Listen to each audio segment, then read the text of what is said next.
তো বন্ধুরা সন্ধ্যায় ছেলে মেয়ে বললো মা একটু চপ খাওয়ার ইচ্ছা হচ্ছে, কি করা যায় ভাবতে ভাবতে ভাবলাম তো মাছ তো রান্নায় আছে, মাছ থেকে কিছু করা যাক।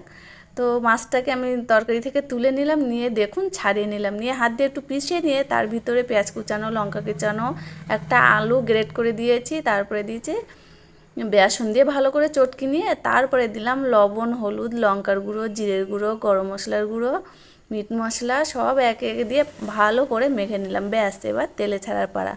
তো খেতে এত সুন্দর হয়েছিল, তো আপনাদের সঙ্গে আর না শেয়ার করে পারলাম না। তো একদম মাখা আমার কমপ্লিট হয়ে গেল।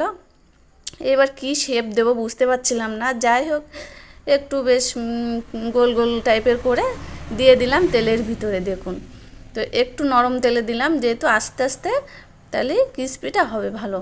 তো নরম তেলে আস্তে আস্তে ছেড়ে দিলাম সবগুলো। দেখুন বন্ধুরা, তো না